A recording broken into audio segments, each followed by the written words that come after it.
జై ఆంధ్ర, భారత మాతాకి జై. జగన్మోహన్ రెడ్డి గారు మీరు మళ్ళా పాదయాత్ర చేస్తామంటున్నారు. సరే, పాదయాత్ర చేయండి, ప్రజల సమస్యలు తెలుసుకోండి, ప్రజల పక్షాన పోరాడండి. అంతేగాని రోజు నేనేదో సినిమా చూపిస్తా, డ్రామాలు చేస్తా అనడం సమంజసం కాదు. జగన్మోహన్ రెడ్డి గారు మీకు సూటిగా ప్రశ్నిస్తున్నాం. 2017 అసెంబ్లీలో మీరు రాజధానికి భూ సమీకరణ చేసినప్పుడు మీరు ఆ రోజు సాక్షాత్తు అసెంబ్లీ సాక్షిగా ఇక్కడ 30,000 ఎకరాలు కాదు, 40,000 ఎకరాలు కాదని చెప్పిన మాట వాస్తవం కాదా? 2019 ఎలక్షన్స్ ముందు మీరు కావచ్చు, రోజా కావచ్చు, మీ పార్టీకి సంబంధించిన నాయకులంతా జగన్మోహన్ రెడ్డి గారు ఇక్కడ అమరావతిలో స్థిరమైన నివాసం ఏర్పాటు చేసుకుంటున్నారు, అమరావతి రాజధాని అని చెప్పి ప్రకటించింది వాస్తవం కాదా?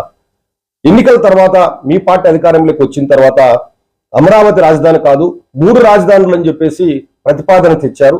కనీసం 3 రాజధానుల అభివృద్ధి జరగలేదు మీ పరిపాలనలో.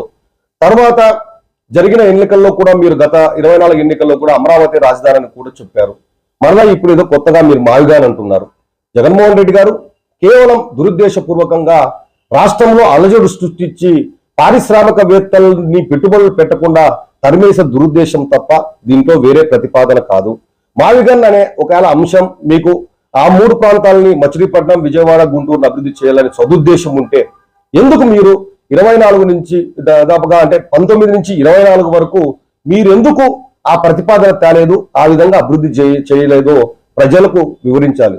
ఖచ్చితంగా జగన్మోహన్ రెడ్డి గారు మీ విధానాల్లో, మీ పద్ధతుల్లో మార్పు రాలి. 2024లో రాష్ట్ర ప్రజలు స్పష్టమైన తీర్పునిచ్చారు. మీ పార్టీకి దాదాపు 151 నుంచి 11 సీట్లు రావడానికి ప్రధానంగా మీరు మీ పార్టీ తీసుకున్న నిర్ణయాలు కారణంగానే ఈరోజు మీకు 11 సీట్లు వచ్చాయి.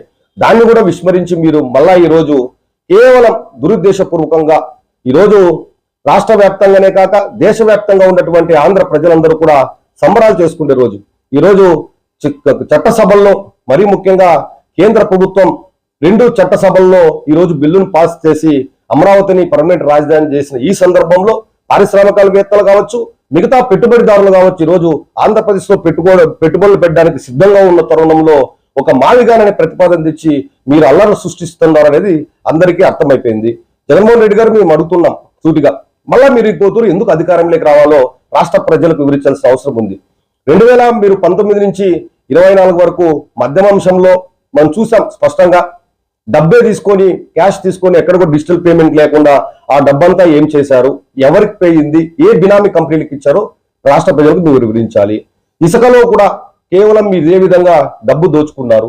తర్వాత మీ అనయంగులతో రాష్ట్ర వ్యాప్తంగా హిందూ దేవాలయాలని కావచ్చు, లేకపోతే హిందూ దేవుళ్ళని కావచ్చు అవమానకరంగా మాట్లాడించి అవహేళన చేశారు హిందూ దేవుళ్ళని.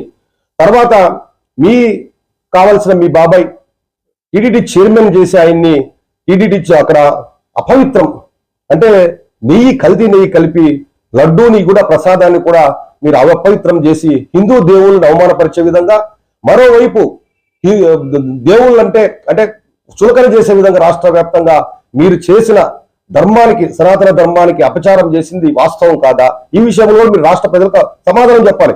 వీటిపైన మీరు ఏం సమాధానం చెప్పరు. మళ్ళా ఈ రోజు కొత్తగా పాదయాత్ర చేస్తా, మళ్ళా ప్రజలను ఉద్ధరిస్తా అనే దురుద్దేశంతో మీరు చెప్తున్న మాటలు. జగన్మోహన్ రెడ్డి గారు మీరు రండి, అసెంబ్లీలోకి రండి, పాదయాత్ర చేయండి. మీ ముద్దరం ప్రజా సమస్యల పైన చర్చించండి. ప్రజల సమస్యలు ఏదైనా ఉంటే ప్రభుత్వం ఏదైతే ఒకవేళ రాష్ట్ర ప్రజలకు ఏదైనా హామీలు ఇచ్చి నెరవేర్చకపోతే వాటిని ప్రశ్నించండి. కానీ మేము సినిమాలు చూపిస్తాం, డ్రామాలు చేస్తామంటే ఇక్కడ ఎవరు చూస్తూ ఊరుకోరని కూడా మీకు సూటిగా తెలియజేస్తున్నాం. మరోవైపు జగన్మోహన్ రెడ్డి గారు నిన్న మీరు కూటమి ప్రభుత్వాన్ని ఉద్దేశిస్తూ చంద్రబాబు నాయుడు గారు కావచ్చు, పవన్ కళ్యాణ్ మరోమారు మీరు దత్తపుత్రుడు అంటున్నారు. ఇది తప్పు. మీరు పవన్ కళ్యాణ్ గారు పదే పదే దత్తపుత్రుడు అంటే మేము చూస్తూ ఊరుకోం. నువ్వు ఒక చెత్తపుత్రుడు అని చెప్పి నీకు చెప్పాల్సి వస్తుంది. నువ్వు నిజంగా చెత్తపుత్రుడివే. ఎందుకంటే కనీసం మీ తల్లి, మీ చెల్లి కూడా నిన్ను అసహించుకుంటున్నారు. ఈరోజు కేవలం డబ్బు సంపాదించడము, అక్రమంగా దోచుకోవడం, దాచుకోవడం తప్ప నీకు వేరే ఉద్దేశం లేదు. అది స్పష్టంగా అర్థమవుతుంది. కనీసం నీ కుటుంబ సభ్యులే నిన్ను చెత్తపుత్రుడు అంటుంటే నువ్వు వేరే వాళ్ళని విమర్శించే స్థాయి కాదు. మరీ ముఖ్యంగా పవన్ కళ్యాణ్ గారు విమర్శించే స్థాయి నీది కాదని చెప్పి జగన్మోహన్ రెడ్డి గారు నీకు సూటిగా తెలియజేస్తున్నాం. జగన్మోహన్ రెడ్డి గారు మీరు పవన్ కళ్యాణ్ గారి గురించి మాట్లాడేటప్పుడు చాలా జాగ్రత్తగా ఆచితూచి మాట్లాడండి. లేని పక్షంలో మీకు ఏదైతే గతి పట్టిందో 19 నుంచి 24 దాకా నువ్వు అధికారంలో ఉన్నప్పటికీ 24 ఎన్నికల్లో ఏ విధంగా నీకు గతి పట్టిందో అంతకంటే పుట్టగతులు కూడా ఉండవని చెప్పి కూడా నీకు తెలియజేస్తున్నాం. చాలా జాగ్రత్తగా మాట్లాడండి పవన్ కళ్యాణ్ గారి గురించి. ఈరోజు పవన్ కళ్యాణ్ గారు తీసుకున్న శాఖలు దేశంలోనే ఏ శాఖలు అయితే తీసుకున్నారో పవన్ కళ్యాణ్ ఆ శాఖల్లో మంచిగా పనిచేస్తూ ప్రజల పక్షాన ప్రజలకు కావాల్సిన అన్ని వనరులు చేకూరుస్తున్నాడు.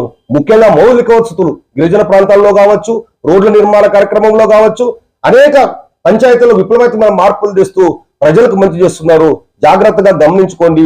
మీరు పవన్ కళ్యాణ్ గురించి అవాకులు పెడితే మేము చూస్తూ ఊరుకోమని చెప్పి జగన్మోహన్ రెడ్డి గారికి తెలుస్తున్నాం.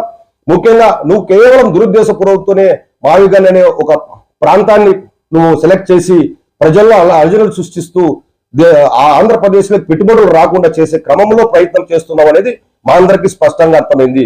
ఇప్పటికైనా మీరు ప్రజల మనోభావాలకు ప్రజల అభిప్రాయాలకు అనుగుణంగా పనిచేస్తారని ఆశిస్తున్నాం. జై హింద్, జై జనసేన, భారత్ మాతాకి జై. ఫాలో